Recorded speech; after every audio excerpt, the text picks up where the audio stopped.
haddii aad maqli jirtay oo in badan dhagahaga ay ku soo dhacday heesta ay qaado fanaanada weyn ee Khadra Daahir Cige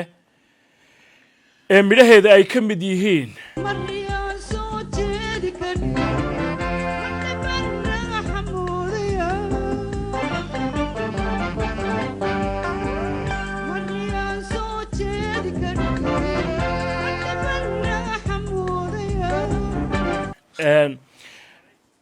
mariyaan soo jeed ka dhigan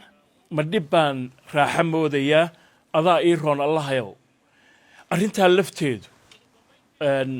waa sheeko murugo leh waxa ay ku dhacday nin u dhashay waddanka Masaarida oo isagu ku nool magaalada la yidhaahdo Qalyubiya oo dhinaca waqooyi ka xigta caasimadda waddanka Masar ee Qaahira ninkaasi ayaa isaga iyo reerkiisu waxay ku saxdeen nabad qab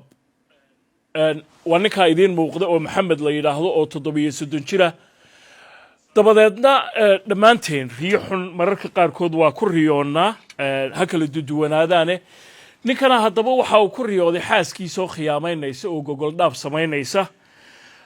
waa arrin hadaba murugo leh ninkii markii uu ka toosay riyadii halkii uu ka cudublaysan lahaa ee uu ka subxaanalaysan lahaa ayuu mid soo qaatay dabadeedna xaaskiisii buu ku yiri wixii aad sameynayso dhan waan la socdaa deedna tooreydii uu haystay ayuu cunaha ka daray gabadhiisa ama xaaskiisa oo 27 jira oo sumcadeedana sida dariskooda ay sheegeen ay aad iyo aad u fiicnayd ayaa dabadeedna loola cararay isbitaalka ilaa imikana waxa lala tacaalayaa nolosha gabadhaasi ninkanoo haddaba derisku ay sheegeen in maskaxda lagaga jiray waxa uu sameeyay baaba ka maraga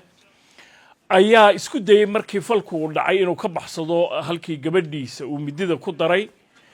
dadkii jaarka ahaa deedna soo qabtay oo saldhigga bilayska geeyay arrintan ayaa haddaba mucjiso ku noqotay dhammaanba dadkii ka agdhowaa iyo dadka warbaahinta kala socday maadaama ninkani riyo uu ku riyooday oo xumayd uu ku dilay xaaskiisa waliba iyadoo caruurtoodiina ay la joogaan baa la yidhi subxaan allah isagana allaha shaafiyo gabadhana ilaahay caafimaadkeeda ha u soo celiyo qodobkaasi ayaa ugu dambeeyay wararkii caalamku ay idinkala socoteen stuudiyaha telefishinka Universal ee magaalada London anigoo Cabdisalaan Hareeriye ayaa idinla socodsiinayay intaynu dib u kulmayno nabadgelyo